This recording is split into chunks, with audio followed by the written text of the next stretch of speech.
एक औरत थी, वह बहुत ही गरीब थी और वह बहुत ही दुखी रहती थी। उसे नित नई परेशानी का सामना करना पड़ता था।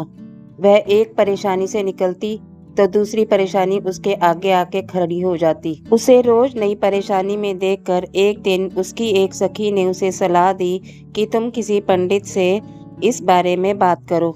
औरत को यह बात जच गई और उसने सोचा कि चलो पंडित से ही कुछ बात करके देखती हूँ, क्या पता मेरी समस्या का कुछ हल निकल जाए। वह एक पंडित के पास गई और उसे अपनी सारी परेशानी बताई। पंडित ने उस औरत की पूरी बात ध्यान से सुनी और फिर उससे कहा कि तुम घर में एक विष्णु जी की फोटो रख लो और उसके सामने दीपक जलाकर रोज सवेरे नित्य किया करो और सुबह उठकर विष्णु जी का ध्यान करके पूजा पाठ किया करो। ऐसा करने से तुम्हारी सारी परेशानियां खत्म हो जाएंगी।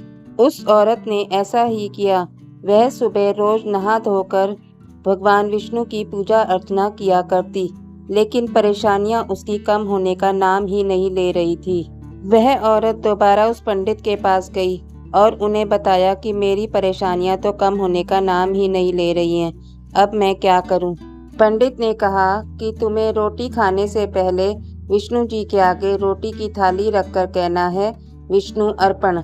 अगर पानी पीना है तो पहले विष्णु जी के आगे रख कर कहना है विष्णु अर्पण। अब वह औरत रोज ऐसा ही करने लगी। उस औरत की आदत हो गई कि जो भी काम करती पहले मन में यह कहती कि विष्णु अर्पण, फिर वह काम करती थी। आदत इतनी पक्की हो गई कि जो भी काम करती मन ही मन कहती विष्णु अर्पण।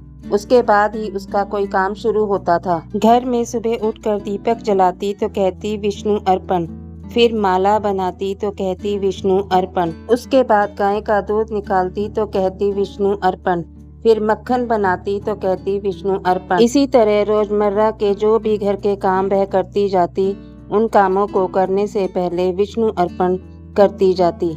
जो भी काम करती उसके मुंह पर जैसे चढ़ ही गया था विष्णु अर्पण। हद तो तब हो गई जब एक दिन वह कूड़ा गिराने जा रही थी और कूड़ा गिराते समय उसने पहले कहा विष्णु अर्पण और फिर कूड़ा गिराया। वहीं पास से नारद मुनि जा रहे थे। उन्होंने जब यह सुना तो उस औरत को थप्पड़ मारकर कहा विष्णु जी को कूड़ा अर्पण कर रही है।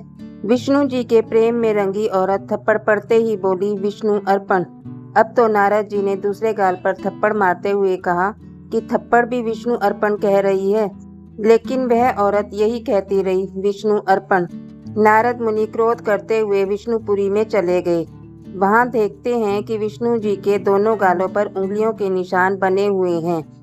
पूछने लगे भगवान यह क्या हो गया, आपके चेहरे पर यह निशान कैसे पड़े? विष्णु जी बोले नारद थप्पड़ मारो भी तुम और पूछो भी तुम। नारद जी बोले प्रभु मैं आपको थप्पड़ कैसे मार सकता हूँ? विष्णु जी बोले नारद जिस औरत ने कूड़ा फेंकते हुए यह कहा था विष्णु अर्पण और तुमने उसे थप्पड़ मारा तो वह थप्पड़ उसने मुझे अर्पण कर दिया था। ये उसी अर्पित थप्पड़ के निशान हैं जो आपने उसे मारे थे और उसने मुझे अर्पण कर दिए थे।